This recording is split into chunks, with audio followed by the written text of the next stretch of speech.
శివాయ గురవే నమః.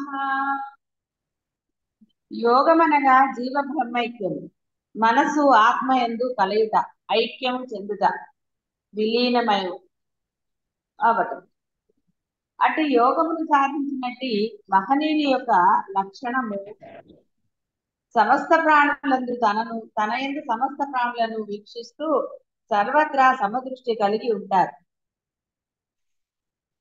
ఈ దృశ్య జగత్తంతయు అధిష్టానముకు ఆత్మ ఎందు కల్పించబడింది. సర్పము రజ్జునందు కల్పించబడినట్లు స్వప్నము జాగ్రత్త పురుషుని యందు కల్పించబడినట్లుగా ఈ సమస్త ప్రపంచము, సమస్త ప్రాణికోట్లు, 1000 బ్రహ్మాండమంతా కూడా ఆత్మ యందే ఆరోపించబడింది. ఆరోపిత వస్తువు అధిష్టానమందే ఉంటుంది కానీ అన్యత్ర దాని ఉనికికి అవకాశమే లేదు. కావున ఆత్మయే తానని అనుభూతమునర్చుకొనిన యోగి తన యందే ఈ జగత్తునంతా వీక్షిస్తాడు. జగత్తునందు అంతటా అధిష్టానముగు ఆత్మయే వ్యాపించి ఉన్నది కనుక జగత్తునందు తాన్ని చూసుకుంటాడు. ఇట్టి స్థితి సాధనచే మాత్రమే సాధ్యం. మనస్సును ఆత్మయందు ఐక్యపరుచుకొని ఆత్మ సాక్షాత్కారం పొందిన యోగికే చెల్లును గాని తక్కిన వారి కాదు. ఎందువలన అంటే తాను ఆత్మయే కాని దేహము కాదు, ఉపాధి కాదు అని అనుకున్నప్పుడు మాత్రమే ఈ సర్వాత్మ స్థితి సంభవిస్తుంది. ఇక దేహం అనుకున్న వాడికి చెప్పక్కర్లేదు. దేహం అనుకునే వ్యవహారం అంతా మీరు చేశారు కాబట్టి విడిగా చెప్పక్కర్లేదు. కాబట్టి యోగము అనే దాని అర్థం మీకు ఇంతకుముందు కూడా చాలా సార్లు చెప్పబడింది. ఏకత్వం, అంతే తప్ప యోగాసనాలు కాదు. సర్వత్రా ఉన్నది ఆ బ్రహ్మమే. అయితే అలా అనుకుని వ్యవహారం చేయడం చాలా కష్టం. అంటే అవతల వాడి మీద ఏ ద్వేషమో కోపమో ఉంటే వాడిని బ్రహ్మం అనుకోవాలండి, ఎంత కష్టం. అనుకోలేదు. అందువలన ఇక్కడ సాధకుడు ఆ సాధన ద్వారా సాధించారు. అందుకనే దైనందిన జీవితంలో రోజు అందరూ ఎంతో మందితో అవరు. కొంతమందికి గృహస్థులకు అనుకోండి, రిటైర్ అయిన వాళ్ళకి అనుకోండి, అలా ఎక్కువ మందితో ఏం ఖర్చు ఉండదు. ఏదో ఉద్యోగస్తుల కంటే కాస్త బయట ప్రపంచంతో ఉంటుంది. మిగతా వారికి ఎప్పుడన్నా ఉంటుంది. అందువల్ల మొదట ఇంటి నుంచే మొదలెట్టాలన్నారు ఏదైనా సరే. ఇంట్లో ఆ దైనందిన జీవితంలో మనస వాచ కర్మణ ఆ అద్వైతాన్ని ఎవరైతే ఆచరిస్తారో వారికి ఇది అత్యంత సులభం అవుతుంది. సాధన మొదలు పెట్టబడింది, ధర్మాన్ని ఆచరిస్తున్నారు. ధర్మం చాలా అత్యంత ఆవశ్యకం. సాధకులకు ఇంకా మరల ధర్మం గురించి చెప్పక్కర్లేదు. ధర్మం ఉండి తీరాలి, అధర్మం దోషం. కాబట్టి ధర్మం అనేది ఉండి తీరాల్సిందే, ఎక్కడ దానికి ఆప్షన్ లేదు, ఉండవలసిందే. అందువల్ల దాని గురించి మళ్ళీ ప్రత్యేకంగా చెప్పక్కర్లేదు. సాధకుడు అంటేనే ధర్మపరుడు. ఆ సాధన చేస్తూ మనసా వాచ కర్మణ అద్వైతాన్ని ఆచరణలో పెట్టిన వాడికి అత్యంత సులభంగా మోక్షం లభిస్తుంది. వాడు అంతటా ఇక్కడ తననే చూస్తాడు అంటే భిన్నత్వం చూడడని అర్థం. అంతేగాని అందరిలో తన రూపం కనపడుతుందని ఆ సినిమాలో లాగా కాదు. అర్థం ఏమిటి అంటే వాడికి భేదభావం కలగదు, ఎవరి పట్ల ద్వేషము కలగదు, భేదభావం కూడా కలగదు. దేని పట్ల నిరసన, దేని పట్ల అసలు ఏ భావము ఉండదు వాడిలో. దేని గురించి అయినా సరే, ప్రాపంచిక విషయాలు, బాహ్యంలో ఉన్న సమస్త విషయాలలో అతనికి అంటే బంధములు కానివ్వండి, ఏదైనా సరే, బాహ్యం అంటే అర్థంగా తెలుసు కదా మీ అందరికి. కాబట్టి ఎక్కడా కూడా అతనికి లేస మాత్రమైన భేదము కనిపించదు, భావం రాదు లోపలికి. అక్కడ జరగవలసిన పని స్ఫురణ వస్తుంది, ఆ పని చేస్తూ వెళ్ళిపోతాడు తప్ప ఇక ఎటువంటి భావం కానీ ఏ మాత్రం ఏది ఉండదు. అదే సర్వత్రా తన్ని తాను చూసుకోవటం అంటే. అంతా బ్రహ్మమే అంటే అదే అర్థం. వేరు అభిప్రాయం. భేదం అనేది రాదు. భేదం వచ్చినప్పుడే మనస్సు బాధపడుతుంది, లేకపోతే ఇంకోటి ఏదో ఇంకోటి. భేదమే లేనప్పుడు దుఃఖానికి అవకాశం ఏది? భేదం ఉన్న దగ్గర మీకు దుఃఖం కలుగుతుంది, కోపం అని ఇవన్నీ భేదాల దగ్గరే వస్తాయి. ఏ వచ్చినా సరే నెగటివ్లు అన్ని వచ్చేది భేదం దగ్గరే. అభేదం ఉన్నవాడికి ఎప్పుడు ఆనందంగానే ఉంటుంది. అందుకే చంటి పిల్లాడికి ఏం తెలియదు, హాయిగా ఆడుకుంటాడు వాడు. ఎవరెత్తుకున్నా ఏం చేసినా కూడా. కొత్త తెలిసింది చూడండి వాడికి, భేదం తెలిసింది వీళ్ళు వేరే వాళ్ళని. వెంటనే వాడిలో కొంతమందిలో, అందరిలో ఉండదు, కొంతమందిలో ఆ తేడా తెలియగానే వాడు ఏడుస్తాడు. కొంతమంది చంటి పిల్లలు వేరే వాళ్ళు ఎత్తుకుంటే కూడా ఏడుస్తారు. వాడికి భేదం తెలుస్తుంది. అంటే భేదం తెలిసినప్పుడే దుఃఖం కలుగుతుంది కాబట్టి. కానీ అభేదంగా ఉన్నవాడికి ఎప్పుడూ దుఃఖం కలగదు. లేదు అనుకున్న వాడికి కదండి ఏడుపు, ఉన్నది అనుకున్న వాడికి ఎందుకు వస్తుంది ఏడుపు? ఏమి కాదు. శుభ్రంగా తిన్నవాడికి తృప్తి పట్టాడు వాడు, ఇంకా తినమంటే ఇంకా చాలు అంటాడు. కొంచెమే పెట్టి చాలే తిన్నది ఇంకా తినకు అంటే పాపం వాడు ఏమైపోతాడు? అసంతృప్తిగా ఉంటుంది కదా. కాబట్టి తృప్తిగా ఉన్నవాడు తొందరగా సాధన చేయగలుగుతాడు, శీఘ్రంగా స్థితి పొందగలుగుతాడు. పరమాత్మ ఏది ఇచ్చాడో దాంట్లో నేను పరమతృప్తిగా ఉన్నానని అనుకోవాలి ఏ క్షణంగా. అన్ని విషయాల్లో, ప్రతి విషయంలో కూడా తృప్తిగా ఉన్న మనసు సాధన ఎందు తొందరగా లయం అవుతుంది. తృప్తిగా లేని మనసు లయం అవ్వదు. ఎందుకంటే లేదు లేదు అన్నది వాడి మనసులో ఉంటుంది కదా, తొలిసేస్తూ ఉంటుంది.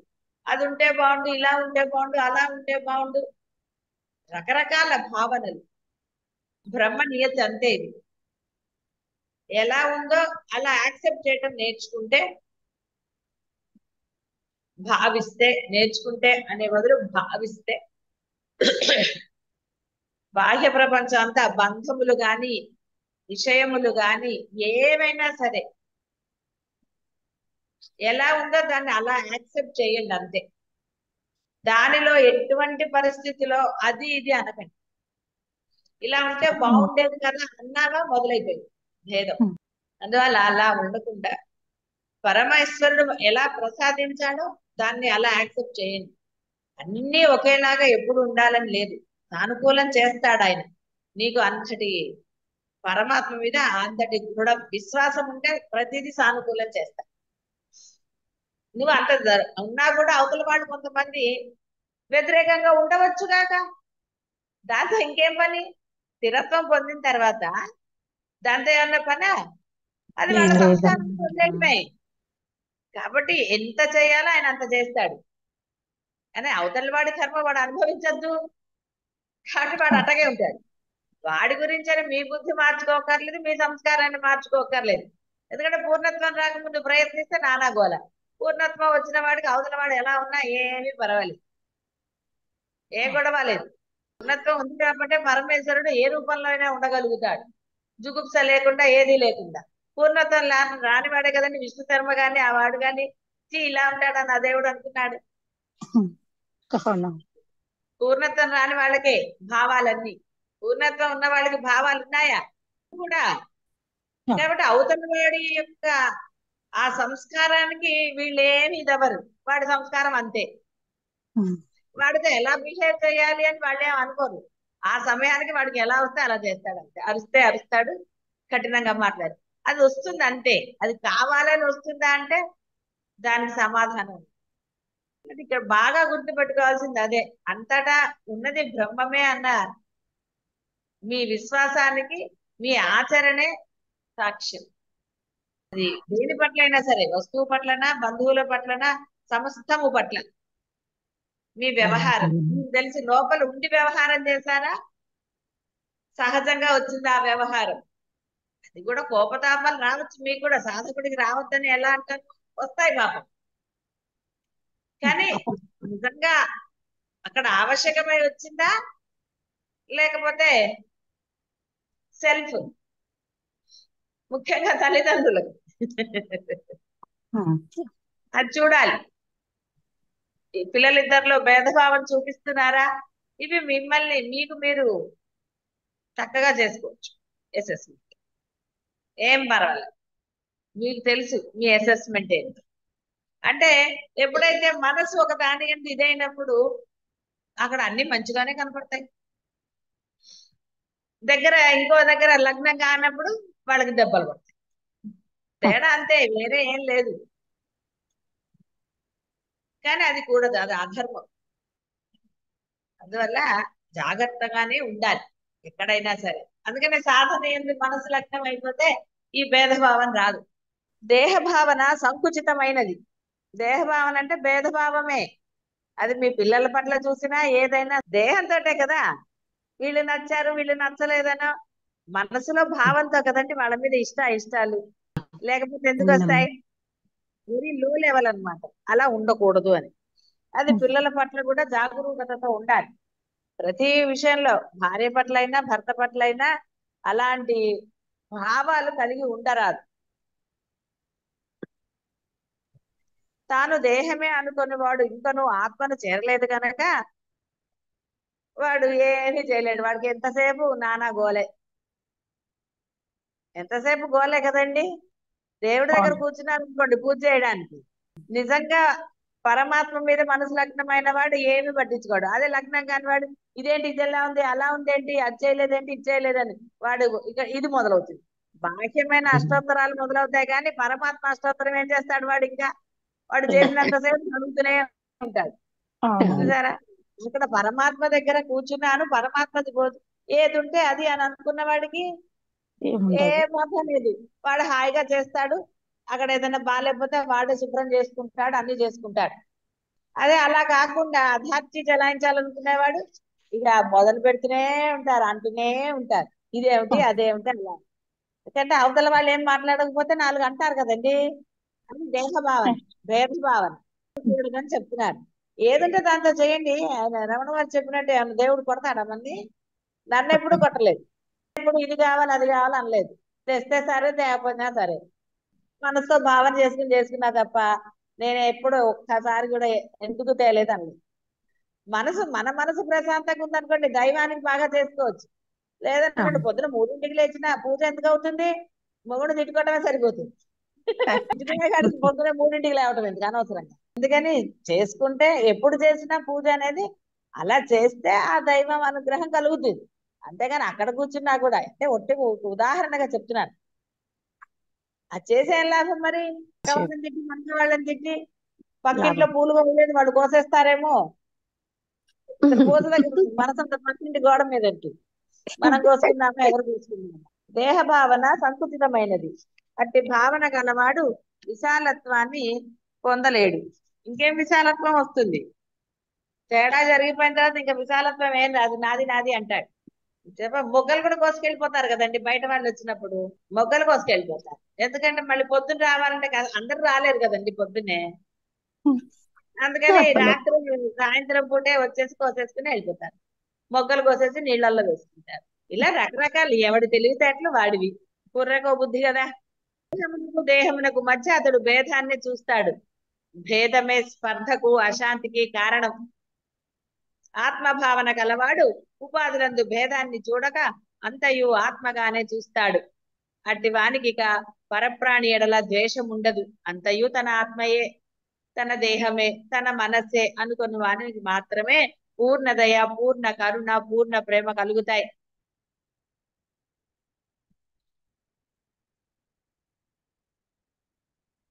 కాబట్టి సర్వము ఆత్మయే, ఆత్మయందే సమస్తము కలదు అను ఆధ్యాత్మిక సిద్ధాంతమే సమస్త నైతిక సంపత్తికి సమస్త గుణములకు మూలకందమై ఉంది.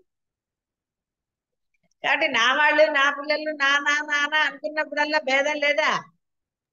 తీసి పక్కన దాచేయరు వాళ్ళ కోసం. రకరకాలు, ఒక్కొక్కళ్ళది ఒక్కొక్క రకం. అలా భేద దృష్టి అలా ఉంటుంది. ముఖ్యంగా మరి ఇంట్లోంచే అభేదం జరగాలి. ఇంట్లోంచి మరి ఇంట్లో మీరు భేదం చూస్తే బయట మటుకు అభేదం కొంతమందికి ఉంటుంది అనుకోండి. కానీ అది అన్ని వేళలా పనిచేయదు కదా. కొంతమంది అదే ఇంట్లో పిల్లి బయట పులి అలాగా. పిల్లి పులి ఒకే జాతి కదా అనుకుంటే కష్టం కదా పాపం. అదే అంటాడు వాడు ఇంట్లో కూడా పులినే గాని పులి మీద దుర్గాదేవి ఉంటుంది అన్నట్టు. అది ఇంట్లో కూడా పులినే అన్నట్ట, కాకపోతే నా దుర్గాదేవి ఉంటుంది అన్నట్టు. దుర్గాదేవి ఉన్నప్పుడు పులి గాండ్రు ఉంది కదా. తేడా అది. బయట అక్కడ ఉండదు, ఇంట్లో ఉంటుంది అని చెప్పాడు. అలా ఏవో సరదాగా. అందుకని ఆ భేద దృష్టి లేనివాడు ఎప్పుడు ఆనందంగానే, వాడికి ఏ గోళ లేదు. భేదం ఉండదమ్మా. ఉన్నది భేదం వస్తే తేడా గోల వస్తుంది. అంతా. అందుకే చిన్నపిల్లలు చూడండి, ఎక్కడున్నా వాళ్ళ ఆనందం కంటే ఎక్కడున్నా అమ్మమ్మ ఇంటికి వెళ్ళిన ఆనందమే, బామ్మ ఇంటికి వెళ్ళిన ఆనందమే, ఒక వయసు వచ్చేవారు. వాళ్ళు ఎక్కడ అవునండి. వెళ్ళినా వాళ్ళ గోలంతా ఆడుకోవటంలోనే ఉంటుంది. వాళ్ళు ప్రేమగా చూస్తున్నారా లేదా అనే చూస్తారు తప్ప ఇంకా వాళ్ళకి వేరేది ఉంటుందా? వాళ్ళ అమ్మా నాన్న ఉన్నారా లేదా చూసుకుంటారు చిన్నపిల్లలు. మిగతా అంతా వాడికి ఏమైనా పడుతుందా?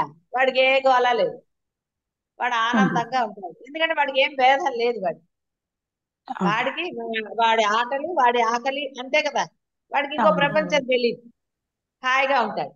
భేదం వచ్చిన వాడికే కదండి నానా గోలంతా. అవునండి. భేదంలోనే వచ్చింది అసలు బుర్రంతా. సాధకుడు యోగమునందు పూర్ణత్వాన్ని పొందటానికి సర్వసమత్వాన్ని, విశాల దృష్టిని అలవర్చుకోవాలి. ఇలాంటి సమదృష్టి కలవాడే నిజమైన యోగి అవుతాడు. అందరి పట్ల ఒకే భావం ఉన్నవాడే అవుతాడు. ఎవడు సమస్త భూతములందు నన్ను చూస్తున్నాడో మరియు నన్ను సమస్త భూతములందు గాంచుచున్నాడో అట్టి వానికి నేను ఎప్పుడు వాడిలోనే ఉంటాను. కనపడను కనపడకపోను అని అని చెప్పారు అక్కడ. కనపడకుండా ఎలా ఉంటాడు? తానే అయ్యాడు కదా. ఇంకా మళ్ళీ విడిగా చూసేదేముంది? ఏముండదు. వేరే ఏం లేదు ఏముండదు. సమస్తంలో. అంటే అభేద దృష్టి ఉన్న వాడికి ఇంకా తానే పరమాత్మ అన్నది వాడికి అవగతం కాకపోయినా పరమాత్మ లక్షణం అయితే వచ్చింది కదా వాడికి. అభేద దృష్టి ఉంది కాబట్టి ద్వేషము లేదు, కోపం లేదు, ఏదీ లేదు. అతి ప్రేమ లేదు, అతి ఇది లేదు. రాగద్వేషములు కూడా లేవు. అందరూ సమానమే అయినప్పుడు ఎక్కడ రాగం చూపిస్తాడండి? అవసరం వచ్చినప్పుడు చూపిస్తాడు, లేకపోతే లేదు, అంతే కదా. కాబట్టి ఇక్కడ అంటే ఆ భగవంతుడి యొక్క ఆ లక్షణాలు వీడికి కలిగాయి. మరి భగవంతుడి లక్షణాలు అంటే భగవంతుడే కదా. అందుకని వాడు నాకు కనపడతాడు, నేను వాడికి కనపడతాను అని అన్నాడు ఆయన. కనపడతాననగానే ఆయన ఏమన్నా వేషం వేసుకొచ్చి మన పక్కన కూర్చుంటాడనే కాదు. ఆ లక్షణాలతో నువ్వు ఉన్నావు కాబట్టి పరమాత్మ ఎప్పుడు ఆనందంగానే ఉంటాడు. లేదు అన్న బాధ ఎక్కడుందండి పరమాత్మకి? కాబట్టి నువ్వు కూడా పరమానందంగా ఉంటావురా అని చెప్పటం. ఆయన నిన్ను చూస్తూనే ఉంటాడు, నిన్ను కాపాడుతూ ఉంటాడు అని. అందువల్ల హాయిగా ఆ అద్వైత ఆచరణ చెయ్యండి. సాధన అద్వైత ఆచరణ. ధర్మం అనేది ఇంకా చెప్పను, అంటే చేయకూడదని కాదు, చేసి తీరాలి. దాంట్లో ఇంకా ఆప్షన్ లేదు. మీరు ధర్మంగా ఉండి తీరాలి. 100%, 100% ఉండాలి. అంతేగాని ఒక్క పర్సెంటేనండి. అయినా మీరే గుర్తించారు కదా ధర్మం కాదని. అధర్మం ఏమన్నా నిర్మలత్వమా? అంటే మీకే తెలుసు మీరు ధర్మంగా ఉన్నారు. అవతల వాడి గురించి ఆలోచించగలరు. అవతల వాడు ధర్మంగా ఉన్నాడా లేదా అనేది సాధకుడు గనక పరిశీలిస్తే వాడు సాధకుడు కాదు. వాడు మామూలు సామాన్య జీవుడు. వాడు మళ్ళీ జనన మరణ చక్రాలు ఆనందంగా పొందవచ్చు. ఈ ప్రకారముగా ఎవడు సమస్త భూతములను పరమాత్మయందు సమస్త భూతాలన్నీ చూస్తాడో అట్టి వానికి ఇక పరమాత్మ కనపడకుండా ఎలా ఉంటాడు? కాబట్టి ఒక దృశ్య వస్తువుని చూసినట్టు కాదు, ఆ అనుభూతి, ఆ పరమానందాన్ని పొందుతాడని అర్థం. అంతే తప్ప అక్కడ విడిగా ఎవరో ఉన్నారని కాదు. విడిగా ఆయన ఉన్నారు అంటే మిమ్మల్ని పూజలు మానేమని ఎందుకు చెప్తారు? హాయిగా పూజలు చేస్తే ఇంట్లో ఎన్ని యుద్ధాలు జరుగుతూ ఉండేవి రోజు. ప్రశాంతంగా పూజలు చేశారు. వ్రతాలు గాని నోములు గాని ఏమైనా చేసినప్పుడు ఎంత ప్రశాంతత అనుభవించారో మీకే తెలుసు కదండి. ఎవరి మనసు వాళ్ళకే సాక్షి. డౌటే లేదు. పండగలు వచ్చినా ఏ వచ్చినా ఎంత ప్రశాంతంగా జరిగిందనేది తెలుసు కదా. కాబట్టి ఎవరైతే అలా ఉంటారో వాళ్ళ మీద పరమాత్మ పరమ ప్రీతిగా ఉంటాడట. సర్వజీవులు పరమాత్మ బిడ్డలైనను తనని ఆశ్రయించు వారినే అతడు మిగుల ప్రేమిస్తాడు. ఎంతటి గొప్పవాళ్ళు కదా వాళ్ళు. మరి పాపం ప్రపంచంలోని చిన్న చిన్న అధికారుల దృష్టి అందుపడుటకై పెక్కు అగచాట్లు పడుట కంటే భక్తి వైరాగ్య ధ్యానాదుల ద్వారా జగన్నాథుని దృష్టి అందుపడుట ఎంత మంచిది.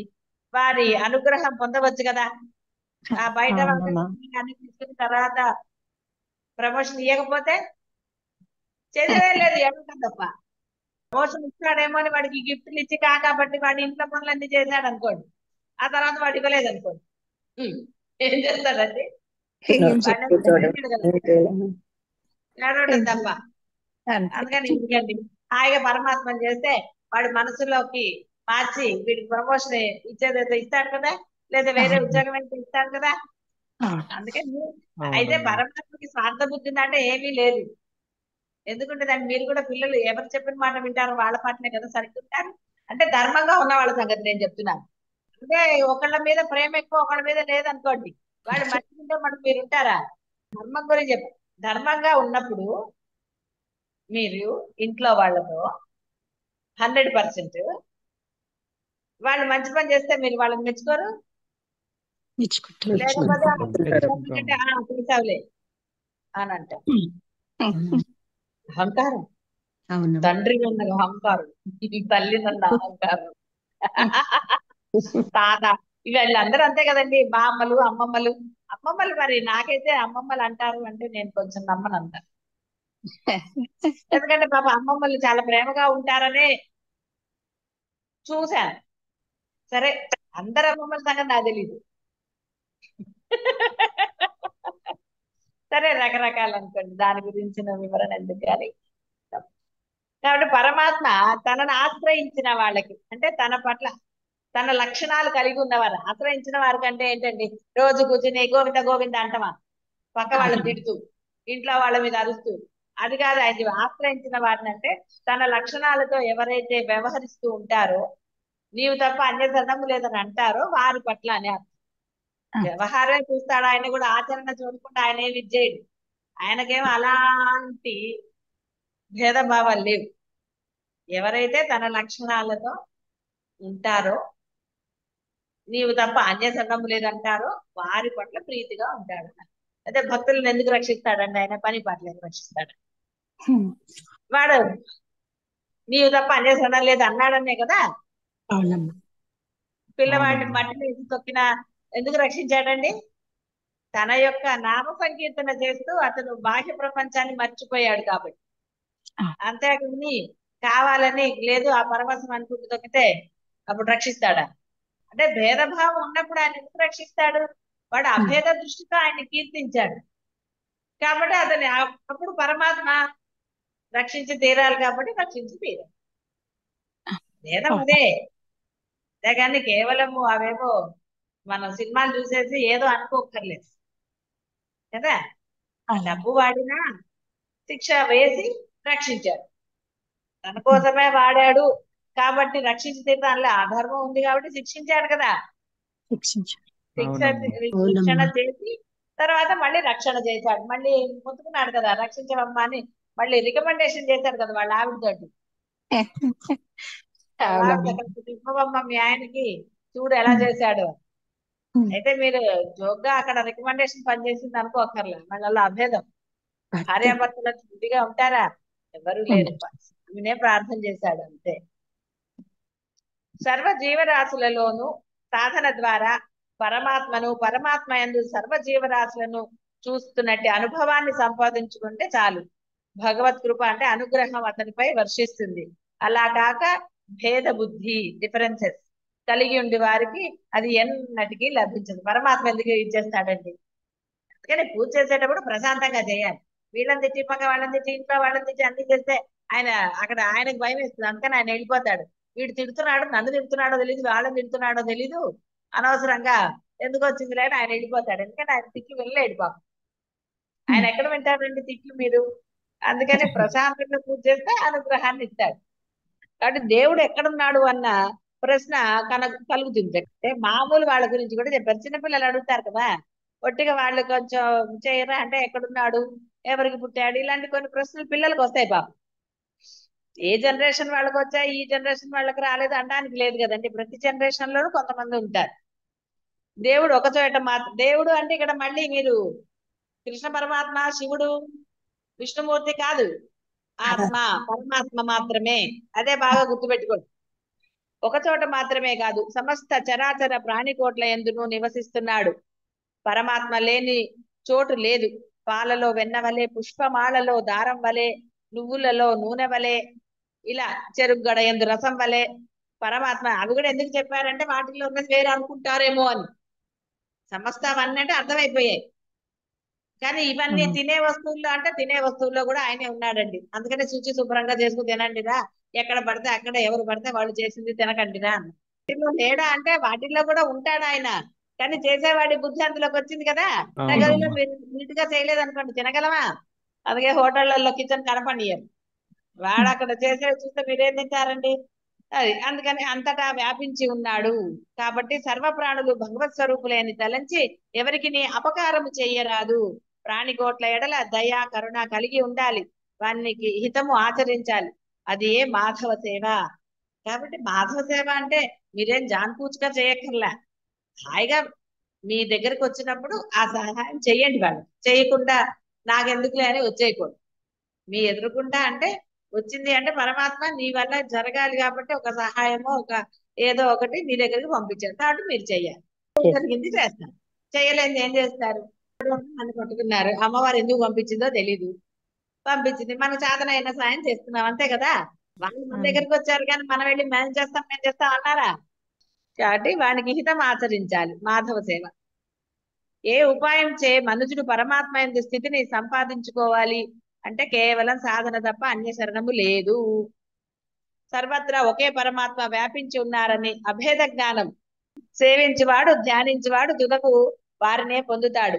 ఒకే సూర్యబింబము భిన్న భిన్న జలోపాధులందు వివిధంగా ప్రతిబింబించినను, ఒకే వ్యక్తి అనేక వేషములు వేసినను, ఒకే బంగారం భిన్న భిన్న ఆభరణములుగా వెలిసినాయా, ఒకే మృత్తిక వివిధ ఘటాదులందు అనుస్యూతమై ఉండినట్లుగా ఉపాధులు వేరువేరుగా ఉన్నను పరమాత్మ ఒకరే. సమస్త చరాచర ప్రాణికోట్ల యందు అభిన్నముగా వ్యాపించి ఉన్నాడు. ఏకత్వ బుద్ధి కలిగి సర్వంతర్యామ్యకు అట్టి భగవాను సేవించువాడు ధ్యానించువాడు తుదకు వారినే పొందగలుగుతాడు. ఇదే దైవ ప్రాప్తికి ఉపాయము. కాబట్టి దైవ ప్రాప్తికి ఉపాయం అంటే ఇప్పుడు మళ్ళీ మీరు బయటకు వెళ్ళి ఎవరికి సేవ చేద్దామని చూస్తారా? అంతే లేదమ్మా. ఉంటుంది కదా. సాధన లేదమ్మా. చెయ్యండి. మీకు అంతేనమ్మా. విధించబడిన ధర్మము సాధన అద్వైతం. కాబట్టి ఇక్కడ అది చెయ్యండి. అది చేస్తే ఆటోమేటిక్ గా మీ చేత ఏమన్నా చేయించాలి అంటే ఆయన చేయిస్తాడు మీ చేత. మీరేం ఎదురు చూడక్కర్లేదు. ఏమంటే దైవ సేవ చేయాలా ఏం చేయాలని మీరు చెయ్యాలి అనుకున్నప్పుడు మీ మనసు లగ్నం అవుతుందా? మీకు అది అనుభవమే కదా. చెయ్యాలనుకున్నప్పుడు అవ్వదండి, ఆయన చేయిస్తే అవుతుంది. అందువల్ల హాయిగా నిమిత్త మాత్రులుగా ఉండండి. మీకు విధించబడింది సాధన. కాబట్టి సాధన ఎంత ఏమరపాటు లేకుండా చక్కగా అత్యంత శ్రద్ధాభక్తులు అంటే అత్యంత ఇష్టంతో ఆ సాధనని కొనసాగించండి. దైనందిన జీవితంలో ప్రయత్నపూర్వకంగా ఆ యొక్క అద్వైతాన్ని ఆచరించండి తప్ప అన్యాన్ని ఆచరించకండి. అవతల వాళ్ళ గురించి మీకు అనవసరం. వాడి సంస్కారం ఎలా ఉంటుందో వాడి ప్రవర్తన అలా ఉంటుంది. మీరు ధర్మంగానే ఉండి తీరాలి, అద్వైతులుగానే ఉండి తీరాలి. ఇవి చేస్తే మరు సెకనే మీకు ఆ మోక్షం లభిస్తుంది. ఏకాత్మ బుద్ధి అభేదాత్మ తత్వ పరిజ్ఞానం కలవాడు ఏ విధముగా ప్రవర్తించినప్పటికీ భగవంతుని అందే నివసిస్తాడు. అనగా అతడు సమాధి నిష్ట ఎందున్నను లేక వ్యవహరించుచున్నను లేక ఊరక ఉన్నను చిత్తం ఎప్పుడునూ ఆత్మయందే తన్మయమై ఉంటుంది. సముద్రయానము చేయు వారి దగ్గర నుండి కంపాసు యంత్రమునందలి ముళ్ళు ఎటు తిప్పినను ఉత్తరపు దిక్కునే చూపిస్తుంది. ఏకాత్మ జ్ఞానం గల అట్టి మహనీయులు ప్రపంచమున అనేక కార్యములు చేయుచున్నను పరమాత్మ యందు నివసించుచున్న వారే అవుతారు. కనుకనే ఆత్మజ్ఞులకు మహనీయులు ప్రపంచములో లోక సంగ్రహార్థము పెక్కు కార్యములు చేసినను వారి భగవత్ స్థితికి ఏ మాత్రము భంగము కలగదు. జ్ఞాని లక్షణాలనండి స్థిత ప్రజ్ఞుడి లక్షణాలు అంటే ఒకసారి కనుక మీరు అందులో స్థిరత్వం పొందితే అది ఎంతటి అమోఘమైన ఆనందాన్ని ఇస్తుందో చెప్తున్నారు. అంటే అప్పుడు ఏ కార్యక్రమాలు చేస్తున్నా ఎందులో ఉన్నా టెన్షన్ ఉండదు. ముందు స్థితి పొందాలి. స్థితి పొందనప్పుడే అది పిల్లల విషయమా బంధువుల విషయమా స్వవిషయమా ఏ విషయంలో అయినా అనేకమైన అలజడు. ఆ అలజడి ధైర్యం ఉండదు మాట్లాడడానికి. పిల్లలతో ఎలా మాట్లాడాలో తెలియకుండా అయిపోతుంది.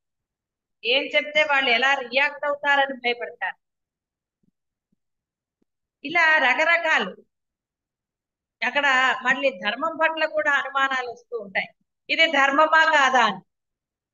మరి ఇంత అనుమానాలు ఉన్నప్పుడు ఎలా కుదురుతుంది? మరి దైనందిన జీవితంలో అద్వైతంలో ఉండండి అని చెప్పినప్పుడు సందేహాలు ఉన్నవాడు ఎలా అద్వైతం ఆచరణ పెట్టగలుగుతాడు? పెట్టలేడు. ధర్మం పట్లే ఆచరణ పట్లే సందేహం ఉంటే సాధన సాధన సాధన ఎందు మనసు లగ్నం చేస్తే ఉన్నది పరబ్రహ్మమే అన్న నిజంగా దృఢ విశ్వాసం కనుక ఉన్నప్పుడు ప్రతి సమస్య కూడా చిటికలో అంటాం. అంటే అది మనని విసిగించకుండా బాధించకుండా ఏ విధమైన ఉద్రేక భావాలు కలగకుండా సందేహాలు కలగకుండా ఆ సమస్య పరిష్కారం. ముందర మనకి ఆ దృఢ విశ్వాసం ఉండాలి. మీకు మీ అందరికీ కూడా సాధకులందరికీ ఉంటే ఆ దైనందిన జీవితంలో దోషాలు జరగవు. ధర్మం పట్ల సందేహం రాదు. మీకు వచ్చింది అంటే మీ యొక్క ఆచరణలో దోషం ఉందని మీకే అర్థమైంది. ముందు ఆచరణని సరి చేసుకోవాలి. ఆచరణని సాధన ఉంటే ఆచరణ సరి అవుతుంది. పిల్లలతో మాట్లాడడానికి భయపడితే మరి తల్లి ధర్మమా పిల్లలకి భయపడటం? అలానే వాళ్ళని హింసించమనా? కాదు. మీకు గనక ఆ పరమేశ్వరుని యందనండి, పరమాత్మ యందు, బ్రహ్మం యందు, గురువుల యందు అపారమైన ఆ యొక్క నమ్మకం ఉన్నప్పుడు మీరు బాధపడవలసిన అగత్యం ఎక్కడది అసలు? మీరు బాధపడుతున్నారు అంటే మీకు ధైర్యం లేదని అర్థం. అంటే గురువు ఎందు కావచ్చు, పరమాత్మ ఎందు కావచ్చు, ఎక్కడైనా సరే మీరు ఎవరిని పట్టుకున్నారో వారి ఎందు మీకు దృఢమైన విశ్వాసం లేదని అర్థం. లేదు ఉంది అయినా సరే అంటే కుదరదు. మీరు దృఢ విశ్వాసం పెట్టుకోండి. పెట్టుకుంటే స్ఫురణ అదే వస్తుంది, ఆచరణ ఆ బ్రహ్మమే చేయించి తీరుతాడు. ఇవి మీకు అనుభవాలు లేకేం కాదు, మీకు అనుభవాలు ఉన్నాయి. ఎప్పుడైతే అంటే ఏ విషయంలో అయితే మీరు దృఢమైన విశ్వాసము, అచంచలమైన ఆ విశ్వాసం గురువు యందు కావచ్చు, పరమాత్మ మీరు పట్టుకున్న వారి యందు ఉన్నదో అప్పుడు అది ఎంత అద్భుతంగా జరిగిందో ఆ పని మీకు అనుభవమే. భయపడవలసింది ఏమీ లేదు అక్కడ. కానీ భయం కలగ చేస్తుంది. ఎందుకు? ధర్మలోపం, బంధత్వం, ఇలా ఏదైనా దానికి ఎన్ని పెడితే ఏమిటంటే అద్వైతం కాదు. వీటన్నిటికన్నా ముందర విశ్వాసం సడలింది. విశ్వాసం సడలినప్పుడు అనుభవించవలసిందే. అప్పుడు గుర్తు తెచ్చుకోవాలి, అరే మనం ఈ విషయాలు ఇలా నమ్మినప్పుడు మనకు అద్భుతంగా జరిగింది కదా, జరగనిది కూడా జరిగిపోయిందే, అసలు జరుగుతుందని ఏమాత్రం కూడా లేత మాత్రమైన ఇది లేనిది ఎన్నో జరిగాయి కదా, ఈ విషయాల్లో ఎందుకు నేను ఇలా బాధపడుతున్నానో, టెన్షనో, ఇంకోటో అని ఎందుకు ప్రశ్న వేసుకోవచ్చు?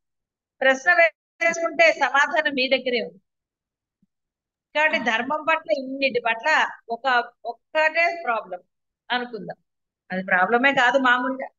సరే మీకు వచ్చింది ఒక ప్రాబ్లం, ఎవరికైనా సరే ఆ ప్రాబ్లంకి మీకు ఎన్ని సందేహాలు? ధర్మంగా ఉన్నానా లేదా, అతిగా ప్రవర్తిస్తున్నానా, ఏం చేస్తున్నాను, చేసేది కరెక్టా కాదా, ఎన్ని వచ్చాయండి. ఇవన్నీ ఎప్పుడు వచ్చాయి? నేను వచ్చాయి. ఆ నేను ఇలా నిలబడినప్పుడు వచ్చాయి. నేను నేను నేను లేకపోతే నా పిల్లలు, నా బంధువులు, నా గోల, నా కష్టము అనుకున్నప్పుడు వచ్చాయి. నేనే లేనప్పుడు నేను ప్రాబ్లం ఎక్కడి నుంచి వస్తుందండి? ఎక్కడి నుంచి తీసుకురావాలి? కాబట్టి ఇక్కడ ఆ యొక్క యోగాన్ని పొంది ఉండాలి, అద్వైతంలో ఉండాలి. చేయండి, సాధన చేయండి, అప్పగించేయండి. ప్రాబ్లం ఇచ్చేసారా, ఇక దాని గురించి ఆలోచించరా, దాని గురించిన డిస్కషన్లు అనవసరంగా. ఆ డిస్కషన్లతోటి ఇంకొంచెం బుర్ర పాడైపోతూ ఉంటుంది. ఇక దానితోటి నానా గందరగోళం, ఇల్లు గందరగోళం, మనసు గందరగోళం, అన్ని గందరగోళాలే. కొంచెం సంయమనం, ఆ సంయమనం పాటిస్తే అన్ని సానుకూలం అవుతాయి. కొంచెం ఓపిక పట్టాలి. ఎందుకంటే మొదట చేయలేదు కాబట్టి ఆ పని ముందరే పిల్లలు మాకు ఇది ఇష్టము లేదా ఇంకోటి ఏదో అంటున్నప్పుడే అది ఎంక్వైరీ చెయ్యాలి, ఏమిటి దాన్ని అని కనుక్కోవాలి. అప్పుడు మొదట కనుక్కోవాలి. పిల్లలు అంటారు, వాళ్ళకి తెలియదు, వాళ్ళు అన్నీ ఇష్టమే అంటారు, రకరకాలుగా చెప్తారు ఇష్టాలు. ఆ ఇష్టం చెప్పినప్పుడు దాని వలన పిల్లలకు కలిగే లాభ నష్టాలు ఏంటో అనేది తల్లిదండ్రులే చూడాలి. అప్పుడు వదిలేసి మనం వాళ్ళు ఒక దాంట్లోకి వెళ్ళిపోయిన తర్వాత ఇప్పుడు బాధపడ్డారు అనుకోండి, అప్పుడు పిల్లలు బాధపడతారు. బాధపడతారా అంటారా అవన్నీ డిపెండ్స్ ఆన్ పిల్లలు. లేనిపోని బాధ. సరే జరిగింది ఏదో జరిగిపోయింది అనుకున్నా, మరి ఇప్పుడైనా విశ్వాసం అయితే ఉండాలి కదా. మీరు ఎవరిని పట్టుకున్నారో వారి ఎంతైతే విశ్వాసం ఉండాలి. కేవలం ఉంది అని చెప్పిన మాతా వేదాంతంలాగా చెప్పడం వల్ల ఏంటి లాభం? సఫర్ అవుతున్నారు కదా, మీరు సఫర్ అవుతున్నారంటేనే అర్థం మీకు విశ్వాసం లేదు. కాబట్టి ఆ విధంగా ఉండగలరు. జ్ఞాని యథేచ్ఛ ఆచరణమునకు దిగవచ్చునని కాదు, దుశ్శీలుడై ఉండవచ్చునని కాదు. చాలా సార్లు చెప్తున్నాను. అంటే ఏ పని అంటే ఆ పని చేయొచ్చు, మీరు బ్రహ్మత్వం పొందేసాను కాదా, అర్థం అది కాదు. వాడు అసలు చేయలేడు. విశ్వాసం ఉన్న వాడికి భయం ఎందుకు కలుగుతుందండి? ఏమి ఉండదు, ఏం కలగదు అసలు. చెప్పాం కదా, ఒక క్షేత్రానికి వెళ్ళినప్పుడు అక్కడ సరే ఒక ముగ్గురు ఒక పిల్ల ఉంది, వయసు అంటే పెళ్లి కాని పిల్ల ఉంది, మాతో పాటు ఇంకోళ్ళు. అలా ఆ యొక్క గుడి నుంచి రూమ్కి వెళ్ళడానికి మధ్యలో అన్ని చెట్లు ఉన్నాయి, గుబురుగా చాలా చెట్లు ఉన్నాయి.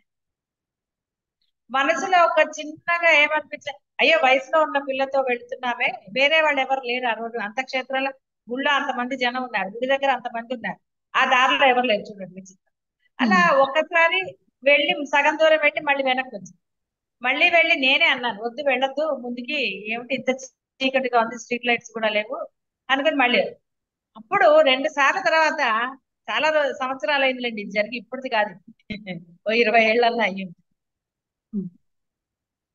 20 ఏళ్ళు సరే ఎన్నేళ్ళు అయితే అప్పుడు అనిపించింది, అవును ఎందుకు నేను అలా అనుకుంటున్నాను, అమ్ముంది కదా నాకు, అమ్మున్నప్పుడు నేను ఎందుకు అయ్యో వయసులో ఉన్న పిల్ల ఉందని ఎందుకు భయపడుతున్నాను, నేను ఆవిడ కాదా రక్షణ చేయాల్సింది క్షేత్రాల్లో. అప్పుడు మూడోసారి ఎంత ధైర్యం వచ్చిందంటే అంత ధైర్యం వచ్చింది. వాళ్ళకి అర్థం కాలే, ఏమిటి వద్దన్నావు కదా, మళ్ళీ ఏం పర్వాలేదు సార్ వెనక్కి వచ్చే కొత్త లేదు, పద రూమ్ లోకి వెళ్ళిపోదాం. అంటే ఎప్పుడైతే మనకి ఆ అఖండ విశ్వాసం వచ్చేసిందో ఇక పరిసరాలకు భయపడే ప్రశ్న లేదు. చక్కగా గుబురు కొత్తది క్షేత్రమే, మనం ఊరుకుంటే వెళతామా? గుబురు చెట్లు, చీకటి, స్ట్రీట్ లైట్స్ కూడా లేవు. ఎక్కడి నుంచో ఏదో ఆకాశంలో చుక్కల వెళ్తురు అన్నట్టుగానే ఉంది తప్ప అక్కడ రూమ్కి వెళ్ళేటప్పుడు అలా ఉంది. మగవాళ్ళు ఎవరు లేరు కదా, అది మగవాళ్ళు దాన్ని రక్షిస్తారనే. అంటే మన మనసులో ఉన్న భయం మనల్ని ఎంత భయపెడుతుందో చూడండి. అలా 2 సార్లు అంటే అలా ఎంతవరకు వెళ్ళలేదు, గుడి దగ్గర నుంచి ఒక 10 అడుగులు లోపలికి వేసాం, వద్దని వచ్చేసాం 2 సార్లు. మూడోసారికి ఇలా ఏంటి అసలు అమ్మవారు ఉన్నప్పుడు ఆవిడ కదా రక్షించవలసింది, ఎందుకు ఇక్కడ ఇలా అనవసరంగా అవస్థ పట్టం కూర్చుని తెల్లారే వరకు, ఏం పర్వాలేదు పదండి. అప్పుడు ధైర్యంగా వెళ్ళిపోయాం, ఏమి అవ్వలేదు. ఏమవుతుంది, పరబ్రహ్మ ఉన్నాడు అన్నప్పుడు ఏమీ కాదు. అమ్మవారు ఉంది చూడడానికి, ఆవిడ కదా రక్షించవలసింది, నాకేంటి అనుకున్నప్పుడు. ఎందుకని ఇక్కడ జ్ఞాని ఏ పని చేసినా అంటే వాడే వద్దు ఏదో దుష్కార్యాలు ఏమన్నా చేస్తాడనా, అలా ఏం లేదు. వాళ్ళు చెయ్యరు కాబట్టే వాళ్ళు కర్మ చేసినా చేయనట్టే అన్నారు. లేదా జ్ఞాని ఎలాంటి పనులైనా చేయగలుగుతాడంటే వాడు కర్మ అనుభవించాల్సి వస్తుంది కదా. జ్ఞాని అయితే ఏమిటి, చేయకూడని పనిలో ఇంకోటో చేస్తే అంటే కర్తృత్వం లేకుండా చేస్తున్నాడని అర్థం. ఇక్కడ చెడ్డ పని కాదు, ఇది ధర్మమే చేస్తాడు. ధర్మంగా చేసినప్పుడు జ్ఞాని కర్తృత్వం కూడా లేకుండా చేస్తాడు కాబట్టి ఆ యొక్క కర్మ యొక్క ఫలితం అతనికి అంటదు. దుశ్శీలుడై ఉండడు, దుష్ప్రవర్తనకు అలవాటు అసలు జ్ఞానియే కాదు. పరమాత్మ అనుభవం కలుగుటకు విశుద్ధ సత్వగుణం కలిగి ఉండవలని కదా. అట్టి మహోన్నత శీల సంపత్తి గలవాడు ఏ కాలమందైనను క్రిందకు దిగి రజోగుణ తమో గుణములను ఆశ్రయిస్తాడా? అలా ఎన్నటికీ జరగదు. కాబట్టి శుష్క వేదాంతాన్ని ఆశ్రయించక ముముక్షువులు ఎలా ఉంటారో తెలుసుకోవాలి. అంటే ముముక్షు అంటే సాధకుడు, వాడు జాగరూకులై ఇది ఉండాలి. అంతేగాని అనవసరమైన జ్ఞానుల గురించో లేదా ఇంకోళ్ళ గురించో అనవసరమైన లేనిపోని ఎందుకండి డిస్కషన్. సరే కాబట్టి అవతల వాడిది విన్నా, వాళ్ళని ప్రోత్సహించినా, లేదా వాళ్ళు చేశారు కాబట్టి నేను చేస్తాను అనుకున్నా, పులిని చూసి నక్క వాత పెట్టుకుంది. అవతల వాళ్ళు చేశారు నేను చేస్తే వాళ్ళకి మీకు తేడా ఏంటి? ఏమన్నా వాడు ఏం పోతున్నాడో మీరు అంతే కదా అడ్డిపోతారు కదా, ఇంకెందుకండి. ఏది మన గమ్యం ఏమిటి, ఎలా ఉన్నాము ఏంటి, ఇవన్నీ కదా యోచించాలి. అంతేగాని అవతల వాడు చేశాడు కాబట్టి నేను కూడా అలాగే చేస్తానండి అంటే కాబట్టి శుష్క వేదాంతాన్ని ఆశ్రయించక సాధకులు కడు జాగరూకులై ఉండాలి. తమ ప్రవర్తన యందు ఎలాంటి లోపాన్ని రానీయక జాగ్రత్తగా ఉండాలి. ఈ పదముల యొక్క అర్థాన్ని జాగ్రత్తగా గమనించాలి. ఏ విధముగా ప్రవర్తించినను అన్నప్పుడు అది ఏ విధముగా అంటే అర్థం జ్ఞానులకు ఒకటి, అజ్ఞానికి ఒకటి ఉంటుంది కదా. జ్ఞానికి అజ్ఞానికి తేడా లేదు. అకారం ఉంది, తేడా ఆలోనే మొత్తం అంతా ఉంది కదా. ఆలోచించుట ఎలాగండి? ఆని తీసేయాలి. ఆని తీసేస్తేనే ఆత్మజ్ఞానం పొందుతారు. రెండో ఆ రావాలంటే మొదట ఆ తర్వాత రెండో ఆ రావాలి కదా ఆత్మజ్ఞానం. మొదట ఆ దగ్గర అజ్ఞానం ఉంటే ఎట్లా? కాస్త దీర్ఘం పెట్టి ఇంకో అక్షరం పెట్టుకుంటే చక్కగా జ్ఞానులు అవుతారు. అందుకే చెప్తున్నాడు, సమస్త ప్రాణులు ఎందును సుఖమును గాని దుఃఖమును గాని తన తోడ అంటే తనకి బాధ కలుగుతుంది కాబట్టి అవతల వాడిని ఈ మాట అనకూడదు అన్న జ్ఞానం ఉన్నవాడు అని అర్థం. తనకి కష్టం కాబట్టి అవతల వాడికి కూడా కష్టమే కలుగుతుంది అన్న యోచన ఉన్నవాడు. తాను జారి కాయ కింద పడ్డాడు, ఆ చెప్పొద్దులే వాళ్ళకి, వాడు పడాలి నేను పడ్డా కాబట్టి అనుకోకూడదు. అయ్యో అక్కడ నీళ్లు ఉన్నాయండి జారి పడతారని, లేదా వాళ్ళు వచ్చినప్పుడు తొడవటం ఏదన్నా చెయ్యాలి. అంతేగాని ఆ పడితే పడ్డారులే అనుకోకూడదు. నీళ్లు పోసే సీతలకు వచ్చేయకూడదు. అలా అంటే మన కష్టం అవతలి వాడికి కూడా కష్టమే అన్న విచక్షణ ఉన్నవాడు ఎవరినైనా బాధ పెట్టడం కానీ ఏమైనా చేస్తాడా? చెయ్యడు. తన వల్ల ఒకరికి ఎప్పుడు కష్టపెట్టాడు. గుర్తుపెట్టుకోండి.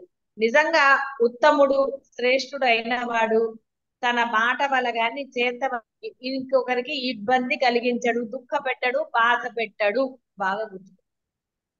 మీరు ఆ విధంగా ఉంటేనే మీరు శ్రేష్ఠులు. అంతే తప్ప మీ మాటతోటి అవతల లేదంటే వాడు చేశాడు కాబట్టి అన్నాను అంటే ఏమిటి చేశాడు? నిజంగా అది నష్టందా? చాలా ఉంటాయి. ఒకటి చేశాడు అని మీరు తేలిగ్గా అన్నంత మాత్రాన వాడిని తిట్టేయచ్చని అర్థమా? చాలా రకాలు ఉంటాయి. ముందు సాధకుడు అనేది మీరు గుర్తుపెట్టుకోవాలి. సాధనలో ఉత్తమ స్థితి పొందితే శిష్యులు అవుతారు. శిష్యులు అయితే కదండి జీవ బ్రహ్మైక్యం కలుగుతుంది. శిష్యులు కాని వాళ్ళకి జీవ బ్రహ్మైక్యం సిద్ధిస్తుందా? కాబట్టి ఆచరణ వేదాంతాన్ని చెప్తున్నారు. ఒకనికి బోధ సరిగా వంట పట్టినది లేనిది బోధ. అర్థమైంది కదా. వంట పట్టింది లేనిది అంటే వాడు ఆచరణ ద్వారానే. ఎందుకంటే జ్ఞాని యొక్క ఆచరణ ద్వారా దాన్ని జ్ఞాని అన్నప్పుడు మిమ్మల్ని అనరా? కాబట్టి సాధకుడికి బోధ సరిగా వంట పట్టింది లేనిది అని అతని ఆచరణ ద్వారా తెలుస్తుంది. వాక్కు ద్వారా అంతయు బ్రహ్మమే, అంతయు దైవమే అని చెప్పుచూ వాచా వేదాంతుల డైలాగులు కొడతారు కదండి, కొట్టుచు అలాంటివి. పరప్రాణికి అపకారం చేయుట సరి అయిన పద్ధతేనా? కాబట్టి పరప్రాణి అంటే అందరూ వస్తారు. ఒకరిని మాటలు ఏది చేస్తున్నారండి, స్వార్థం చూసుకున్నారంటే అవతల వాడికి బాధ కలిగించేదే కదా. దాచుకున్న వాడు దొంగని ఎప్పుడో చెప్పారు కదండి. దొంగ గురించి కూడా వచ్చింది కదా ముందర. కాబట్టి అలా దాచుకున్నప్పుడు దుఃఖం అవ్వలేదు. ఇలా రకరకాలు ఉన్నాయి కదా. కాబట్టి పరప్రాణికి అపకారం అంటే ఎన్ని రకాలు ఉన్నాయి? అంటే అక్కడ మన బుద్ధి సరిగ్గా ఉంటే చాలు. మీ బుద్ధులు పక్కవాడి గురించిన చెడు ఆలోచన కానివ్వండి, వాడికి పోనీలేద్దని తేలిక భావం కానీ ఏ భావం లేకుండా ఉండమని కదా. మనసా వాచా కర్మణ అద్వైతంగా ఉండండి అని కదా చెప్పేది. అద్వైతంలో స్వార్థం ఎక్కడుంది? వాచా వేదాంతుల్లాగా ఇంకోటి ఎక్కడ ఉందండి? అనవసరమైన పదజాలంత పక్క వాళ్ళని తిట్టవలసిన ఆవశ్యకత ఉన్నదా? అనవసరమైన పదజాలం యూజ్ చేయకూడదు. ఉన్నది బ్రహ్మమే అన్నప్పుడు మరి నువ్వు ఎవరిని అన్నా కూడా బ్రహ్మాన్ని తిట్టినట్టే కదండి. అది గుర్తుపెట్టుకోండి. ఎట్లా బ్రహ్మాన్ని మీరు గురువుని గుర్తుపెట్టుకోండి. నువ్వు ఒకళ్ళని తిడుతున్నావంటే గురువుని తిడుతున్నానన్న ధ్యాస నీకు కలిగింది అనుకోండి, ఆలోచన మళ్ళీ తిట్టగలవా అనుకోండి. అది చాలా బెస్ట్. అందువల్ల దేనికి అనవసరంగా వాచా వేదాంతంలాగా ఉన్నది బ్రహ్మం అని తిడితే ఏం లాభం అండి అవతల వాళ్ళని? అది ఎవరైనా కావచ్చు, అది ఏ బంధమైనా కావచ్చు, పక్క బంధం లేని వాళ్ళు కావచ్చు, ఫ్రెండ్స్ కావచ్చు, ఏదైనా కావచ్చు. కాబట్టి నువ్వు సాధకుడివి. ఇక్కడ చెప్పబడేదంతా సాధకుల గురించే. మరి నువ్వు సాధకుడు అయినప్పుడు ఎవరినైనా పరుషంగా ఒక మాట ఎలా అంటావు? అసలు అనకూడని మాటలు ఎలా అంటావు? కాబట్టి అంటే వాళ్ళు ఎవరు? అందుకని నీకు గురువు మీద విశ్వాసం అయితే వాళ్ళని గురువుగా భావించు. దైవం అయితే దైవం అనుకో, పరబ్రహ్మం అయితే పరబ్రహ్మం అనుకో. ఈ యొక్క బుద్ధి నీలో ఉందనుకోండి, పొరపాటున అసలు అధర్మమే జరగదు. కామక్రోధాలు ఉండవు, రాగద్వేషాలు ఉండవు. పరమానందంగా ఉండవచ్చు. అనుభవ వేదాంతము పరప్రాణికి అపకారం చేయట సరికాదు, అది అనుభవ వేదాంతం కాదు. బోధను త్రికరణ సిద్ధంగా ఆచరించాలి. తాను సంకల్పించిన దానినే చెప్పవలెను, చెప్పిన దానినే చెయ్యవలెను. వేదాంతము నిత్య వ్యవహారములో జరపడవలెను అంటే చెప్పింది. అద్వైతం అన్నా ఇది ఒకటే కదా, రెండు వేరా? మహనీయులు ఆ విధంగానే చేశారు. అంతటా ఒకే ఆత్మ కలదు అనే సిద్ధాంతము ను ఆచరణ యందు ఉంచినప్పుడు సమస్త ప్రాణుల దయ, కరుణ, ప్రేమ కలిగి ఉండాలి. తన దేహమునకు తన మనసునకు తానెట్లు సుఖమును, శాంతిని, దుఃఖ అభావాన్ని కోరుకుంటాడో అలాగే పరుల విషయమై కూడా భావించాలి. అంతేగాని నేను శుభ్రంగా ఉంటే చాలు, వాడికి ఎలా అయితే నాకేంటి అన్న భావన ఎప్పుడూ రాకూడదు లోపల. నేను పర్ఫెక్ట్, నాకు ఇది ఆనందం అంతే, నా స్వార్థం. నేను బాగుంటే చాలు, అవతల వాడు ఏమైతే ఏంటి. ఇది భార్యాభర్తలు ఎవరు అనుకోరాదు ఇంట్లో, అంటే గృహస్థుగా కూడా అసలు ఏ మనిషి సాధకుడు అనేవాడు అనుకోవడానికి వీల్లేదు. నేను ఇంతే, నాకు ఇంతే, నాకు ఇదే, మీరేమన్నా అలాంటి చెయ్యరాదు. ముఖ్యంగా సాధకులు ఇదే ఆత్మౌపమ్య స్థితి. ఈ ప్రకారముగా సుఖ దుఃఖములందు తనతో పాటు సమానంగా ఇతరులను కూడా చూచినట్టు యోగియే యోగులందరిలోనూ సర్వశ్రేష్ఠుడని పరమాత్మ చెప్పారు. అంటే ఆయన లక్షణాలు ఉన్నవాడే శ్రేష్ఠులు అవుతారు, ఎందుకంటే ఆయన శ్రేష్ఠుడు కాదు. శ్రేష్ఠులు చెప్పింది అందుకే వింటారన్నారు. అంతేగాని ఎవరో ఒకరు చెప్తే ఆ చెప్పావులే చాలే అంట. ఆచరణలో ఉన్న వాళ్ళది వింటారు కానీ వేరే వాళ్ళు చెప్తే అందరు చెప్తే వింటారండి. ఎన్నన్నా చెప్తారండి, ఆచరణలో పడి ఒక్కడి చెయ్యడు, చెప్పడానికి ఏమి, వినేవాళ్ళు ఉంటే ఎన్నన్నా చెప్తాడు. అందుకని ఎందుకు వచ్చింది చెప్పండి? హాయిగా ఆచరణలో కనుకుంటే మీరు పరమశ్రేష్ఠులు అవుతారు కదా. మీరే బ్రహ్మం అయినప్పుడు ఇంకా బాధే ఉందని మీరు ఏం చెప్పినా అందరు వింటారు. వారి ఆచరణపై ఆధారపడి ఉన్నది. భగవద్వాక్యములచే అది స్పష్టంగా చెప్పబడింది. ఓ జీవులారా, అంతయు బ్రహ్మమే అను సిద్ధాంతమును ఆచరణలోనికి తీసుకొని వచ్చి సర్వజీవుల ఎడల ప్రేమను, కారుణ్యమును వర్తింపజేయుడు. అప్పుడే మీరు నిజమైన భక్తులు, యోగులు అవుతారని పరమాత్మ నిస్సంకోచంగా చెప్పారు. ఆయనకి ఎందుకంటే సంకోచం పాపం. ఈ వాక్యములు అంటే ఇప్పుడు పరమాత్మ చెప్పినవి వాచా వేదాంతులకు సోమరుల గుండెలను చీల్చునవి అయి ఉన్నాయన్నారు. ఆధ్యాత్మ రంగమున వాచా వేదాంతమునకు, సోమరితనమునకు చోటు లేదు. కానీ సాధకులు అలా ఉండడానికి లేదు. సాధకులు ఎప్పుడు యాక్టివ్ గా ఉండాలి, అంతేగాని మత్తుగా తినేసి పడుకుంటే ఏం లాభమండి. వేదాంతులు వాచా వేదాంతమునకు, సోమరితనానికి చోటు లేకుండా చేయుటకు ఇట్టి తమ ప్రభంజక వాక్యాలని పరమాత్మ పలికారు. చూసారా? కావున సాధకులు జాగరూకులై సర్వం కల్విదం బ్రహ్మ ఇచ్చ ఆచరణ ఎందుంచి సర్వభూతములను తనవలే చూచుచు దయార్థ హృదులై వర్తించాలి. అట్టివారే పరమాత్మ దృష్టిలో సర్వశ్రేష్ఠులు. ఆయన దృష్టిలో గొప్పవారు అవ్వాలి కానీ ప్రాపంచిక విషయాలు ఎందుకండి. బంగారం ఇచ్చారనుకోండి ఎవరికైనా, కూతురుకో భార్యకో ఎవరికైనా, ఆ ఒక్కరోజు బాగా చూస్తున్న తర్వాత ఇచ్చారు, ఒక్కసారి ఇచ్చి 100 సార్లు చెప్తున్నారు ఏదో ఇచ్చేసినట్టు. అది ఏదైనా సరే ఇది అందరూ అంటారు. భార్య అంటే భర్త అంటాడు, అత్తగారు, మామగారు, తల్లిదండ్రులు అందరితో ఉన్న గొడవలే. బాహ్యంలో ఎంత ఇచ్చినా తృప్తి ఎక్కడండి. నిజంగా తృప్తి పడేవాళ్ళు లేరని నేను అనను. ఉన్నదానితో తృప్తి పడేవాడు కూడా ఉన్నారు ప్రపంచంలో. కానీ ఇక్కడ సాధకుడి లక్షణాలు తృప్తిగా ఉండవలసిందే. ఉన్నారు ప్రపంచంలో, ఉన్నదాంతో తృప్తి పడ్డవాడు చాలా మంది ఉన్నారు ప్రపంచంలో. లేరు అనడానికి లేదు. వాడు మనసులో కూడా భావించే కావాలి అని ఏది ఉంటే దాంతో ఓకే అంటుంటారు. అలా ఉన్నవాళ్ళు లేరని అస్సలు అనడానికి లేదు, ఉన్నారు. కానీ సాధకులు ఎట్టి పరిస్థితుల్లో కూడా ఇది లేదు అని అనరాదు. ఇది జాగ్రత్తగా ఉండాలి.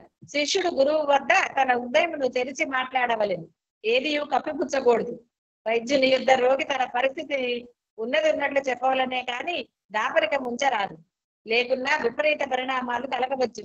ఇక్కడ ఉన్నదంటే చెప్పండి అంటే సాధన గురించి అండి, అంతేగాని మీ ఇష్టాలన్నీ గురించి కాదు, సాధన విషయాల్లో.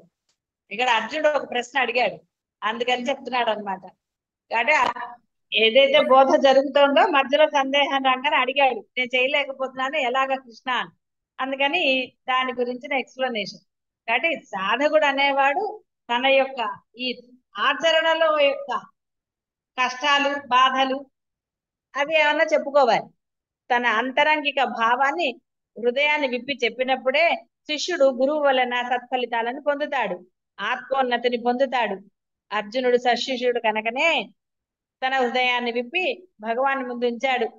తన మనసు చపలముగా ఉన్నదని, తత్ఫలితముగా ఆత్మ ఎందు నిలకడను పొందలేకపోతుందని ఆ ఉపాయాన్ని మళ్ళీ చెప్పమని అడిగాడు. దాకా అన్ని చెప్పాడు, మరల బోధించమని అడుగుతున్నాడు. ఆ కాస్త సమయంలోనే చపలత్వం పొందుతాను కదా, ఇంకా యుద్ధం చేయొద్దని ఇంకోటి ఏదో అంటున్నాడు. కాబట్టి ఆ చపలత్వం ఎలా పోగొట్టుకోవాలని అడిగాడు. సరే, కాబట్టి ఇవన్నీ అడిగాడు ఆయన. ఈ చపలత్వం ఎలా పోతుందయ్యా, ఇవి రకరకాలు ఇక్కడ అన్ని అడిగాడు. మనస్సు యొక్క లక్షణాలు చెప్పాడు. చపలత్వము, క్షోభజనకత్వము, బలవత్వము, దృఢత్వము, మనస్సు యొక్క చాపల్యాలు, ఇవన్నీ కూడా. కాబట్టి మనసు చపలమే కాదని ఎవరు అంటలేదు. చపలత్వమే ఉంది కదా అని దాన్ని అలా తిరగనిస్తారా? అలా తిరగనివ్వకూడదు కదా. అలా తిరగనివ్వకుండా జాగరూకతతో దానిని సరైన మార్గంలో పెట్టాలి. తల్లిదండ్రుల ధర్మం కూడా అదే. పిల్లలకి తెలియక ఏదన్నా అన్నప్పుడు వాళ్ళకి చెప్పగలగాలి ధర్మంగా. పదే పదే కూడా చెప్పవచ్చు. సహనంగా చెప్పాలి, అరుస్తూ చెప్పకూడదు. సహనంగా, ప్రేమగా వారికి దాని యొక్క ఇవి ఏమన్నా నిదర్శనాలు చూపించి ఆ విధంగా చెప్పాలి. సమయం చూసి చెప్పాలి. ఇన్ని ఎలా తెలుస్తాయండి అంటే అందుకే సాధన చెయ్యండి అనేది. ముందు దృఢ విశ్వాసం ఉంచాలి, అఖండమైన విశ్వాసం ఉంచాలి. ఆ తర్వాత సాధన ఎందు ఆ యొక్క దైనందిన జీవితంలో అద్వైతాన్ని కనుక పెడితే మీకు అసలు ఏది సమస్యగా మిమ్మల్ని బాధించదు. ఎందుకంటే సమస్యలో మీరు కూరుకుపోతున్నారు, కానీ సమస్య ఏమి మీ దగ్గరికి రాలేదు. మీరు సమస్యను ఆహ్వానించి దానిలో కూరుకున్నారు. ఎస్, ఇవన్నీ ఉంటాయి. పిల్లల్ని పెంచేటప్పుడు లేకుండా ఉండవు. ఏదో ఒక రకంగా ఏవో ఒకటి ఉంటూ ఉంటాయి. మరి ఇంకా తల్లిదండ్రులు మీరు మీ యొక్క ఎక్స్పీరియన్స్ అనండి, లేదా దైవశక్తి, ఇవన్నీ హెల్ప్ అవ్వాలి. కానీ బెంబేలు పడిపోయి అయ్యో ఎట్లా అంటే ఎలా కుదురుతుంది? రకరకాలుగా ఉంటాయి. సామ వేద దాన దండోపాయాలు. కొట్టారు పిల్లలు, నేను దండోపాయం అన్నాను, కొట్టకండి. అందుకని సహనం ఉండాలి ముందర. సహనం లేని వాళ్ళకి ఇలాగా ఎప్పుడైనా భార్య భర్తల్లో అంటే తల్లిదండ్రులు ఇద్దరిలో ఒకరికి సహనం లేనప్పుడు సహనం ఉన్న వాళ్ళు ఆ యొక్క సమస్యను పరిష్కరించవచ్చు. అంతేగాని అన్ని నేనే చేసేయాలని సహనం లేని వాడు అనుకోరాదు. ఎందుకంటే వాళ్ళకి ఎవరికి మీ అందరికి ఎవరికి వాళ్ళకి తెలుసు కదా మీకు సహనం ఉందో లేదో, ఎలా మాట్లాడతారో అదన్నీ మీకు తెలుసు. కాబట్టి ఎప్పుడైతే సహనం లేదని మీకు బాగా తెలుసు, మీరు ఆ విషయాల జోలికి వెళ్ళకండి. సహనం ఉన్న వాళ్ళకి చెప్పి వాళ్ళని మాట్లాడమనండి. అప్పుడు వాళ్ళు ఆ పరిస్థితిని ఇది చేస్తారు. అందుకని దీని గురించి పెద్ద ఆలోచించవలసింది కానీ సమస్యల గురించి బెంబేలంటే మనస్సుని ఇది చేసుకోవాల్సిన ఆవశ్యకత లేదు. ఇవన్నీ ఉంటాయి. ఇదంతా ఉంటేనే జీవితం. ఆ జీవితంలోంచే సాధకుడు అనేవాడు జాగరూకతతోటి ఈ యొక్క ధర్మాన్ని, అద్వైతాన్ని ఆచరిస్తూ ముందుకు వెళ్ళాలి. అంతే తప్ప దాన్ని పదే పదే చింతించటం వల్ల ఏ మాత్రం ఉపయోగం లేదు. కరోనా వచ్చింది, తగ్గలేదు. ఎక్కడి నుంచి వచ్చిందని తెలుసుకోకపోయినా తగ్గింది కదా. ఎక్కడి నుంచి వచ్చిందో తెలిస్తేనే తగ్గిందా? ఎక్కడి నుంచి వచ్చింది, వచ్చిన దానికి వాడితే తగ్గింది కదా. అంతేగాని ఎక్కడి నుంచో వస్తే గాని మీరు నన్ను కనుక్కుంటే గాని నేను పోనందా ఏమన్నా? కరోనా అలా అనలేదు కదా. నేను ఎక్కడి నుంచి వచ్చానో కనుక్కోండి అప్పుడే నేను పోతాను అంతే. అది అలా ఏమంది. అందువలన అనవసరమైన విషయాలని హృదయంలో పెట్టుకుని ఆ లోపల అనవసరాన్ని తెచ్చుకోకండి. వాచా వేదాంతులాగా ఉండకండి. కాబట్టి ధీరత్వంతో చేయండి. మీ వల్ల కానప్పుడు దాన్ని పక్క వాళ్ళకంటే అది భర్త తండ్రికో తల్లికో అప్పగించడంలో దోషం లేదు. తల్లి అయితే తండ్రికి, తండ్రి అయితే తల్లికి అప్పగించడంలో ఏమి ఈగో ప్రాబ్లమ్స్ ఉండవు. ఏమీ నష్టం లేదు. అక్కడ సమస్య పరిష్కారం కావాలి. సమస్య అనుకున్నారు కాబట్టి ఆ సమస్య పరిష్కారం మీరు చేయలేనప్పుడు రెండో వారిని చెయ్యనివ్వాలి, మధ్యలో దూరకూడదు. రెండో వాళ్ళు చేస్తున్నప్పుడు నోరు మూసుకుని ఉండాలి, అక్కడ ఉండకూడదు. ఎందుకంటే వీళ్ళ కంగారు కదా, ఈ లోపల దూరిపోతారు. అలా చేయకుండా కాస్త సంయమనం. అందుకనే సాధన చేస్తూ పక్కన కూర్చుంటే గొడవే లేదు. అప్పుడు రెండో వాళ్ళు చూసుకుంటారు, ఆయన వదిలేయండి, ఆయన చూసుకుంటాడు, మీరేం కంగారు పడకండి దాని గురించి. అందరూ కూడా ఆ విధంగా వాచా వేదాంతుల్లాగా ఉండకండి. పక్క వాళ్ళని చూసో వేరే వాళ్ళని చూసి వాళ్ళకి 90% వచ్చింది, మా అమ్మాయికి రావటం లేదు, ఇది కూడా చాలా దోషం. వాళ్ళు చెప్తున్నారు, వీళ్ళు చెప్తున్నారు, మరి నువ్వు బ్రహ్మం చెప్పింది వినకుండా వాళ్ళు చెప్తున్నారని నన్ను రోజులు నీకు ఇంకా నువ్వేం బ్రహ్మము, నువ్వేం సాధన. కాబట్టి పక్క వాళ్ళు వెనక వాళ్ళు 90% రావాలన్నారు, ఇవన్నీ బుర్రలో ఉంటాయి. అందుకని 8th క్లాస్ కి ఐఐటి, ఇంకా 4వ క్లాస్ నుంచి ఐఐటి. బుర్ర ఉంది ఎవరికన్నా అసలు? ఏదో వాడు పెడతాడు కోచింగ్ సెంటర్, వాడికి డబ్బులు వస్తాయి, తల్లిదండ్రులకి పిల్లలు ఏమైపోతారన్న ఆలోచన ఉండదు. ఎందుకు 3వ క్లాస్ లో వాడికి ఐఐటి, అక్కడి నుంచి శిక్షణ. 10th అయ్యాక కదా ఐఐటీనా ఏదో, మరి 3వ క్లాస్ నుంచి ఎందుకండి పని లేక వాడిని? వాడికి ఉన్నదే ఇంత అంటే మరి అన్నిట్లో వాడిని ఫిక్స్ చేసేసి వాడికి టైం లేదు, వాడు ఆరోగ్యం బాగాలేదంటే ఏంటంటే అర్థం? ఏదో ఒకటో రెండో వాళ్ళకి ఇది ఉంచి మిగతా సమయాన్ని వాళ్ళు చక్కగా ఆడుకుని వాళ్ళు దాంట్లో ఉంచాలి. అన్ని ఫిక్స్ చేసేస్తాడు, టైమింగ్స్ అన్ని పెట్టేస్తారు. అమ్మో 1 గంట టైమింగ్, ఇంకో గంట అయింది. ఎందుకంటే ఈ గంట టైం మీరు సెల్ చూసుకోవడానికి, లేకపోతే మీరు ఎంజాయ్ చేయడానికి, ఏదో ఒకటి. తల్లిదండ్రులు వాళ్ళని భరించలేక, కొంతమంది పిల్లలు అల్లరి భరించలేక పిల్లల్ని అలా ఫిక్స్ చేస్తారు టైమింగ్స్ లో. సరే, అదంతా వదిలేసేయండి, ఎవరి ఏంటి ఇది అదే. కానీ ఎప్పుడైనా సరే సహనం అనేది ఉండాలి పిల్లల దగ్గర. ఆ విషయాల్లో సంయమనం ఉండాలి. లేనప్పుడు రెండో వాళ్ళకి అప్పగించి దాన్ని పరిష్కరించుకోవాలి. ముందు సాధకులు అనేవారి ఆ దృఢత్వం లేనప్పుడు అన్ని కంపారిజన్లు వస్తాయి. లేదు అంటూనే కంపారిజన్ చెప్తున్నారు, అందరూ కూడా అలాగే చెప్తారు. కానీ అది దానివల్ల నష్టపోయేది ఎవరు? మీరు సాధకుల నుంచి శిష్యులు అవ్వాలని చెప్తుంటే సాధన దశ ఎందే చెప్పడమేమో బ్రహ్మవాన్ని చెప్తూ వాచా వేదాంతం చెప్తూ ఆచరణలో పక్క వాళ్ళు వెనక వాళ్ళు ఫ్యూచర్ ఎట్లా అంటే ఏం చెప్పాలి? కాబట్టి యోచన చెయ్యండి. సమస్య కాదని అనడానికి లేదని నేను అనను. అది మీరు సమస్యని పెద్దగా చూస్తున్నారు కాబట్టి అది మిమ్మల్ని బాధిస్తోంది. కాబట్టి ఆ సమస్యని పక్క వాళ్ళకి ట్రాన్స్ఫర్ చేయండి. మీ ఇంట్లో పక్క వాళ్ళు ఉన్నారు కదా, ఆయనకి ఇవ్వండి. ఆయన దాన్ని సమస్యగా చూడరు, ఆయన మాట్లాడుకుంటారు, ఆయన చూస్తారు. శుభం. అలాగే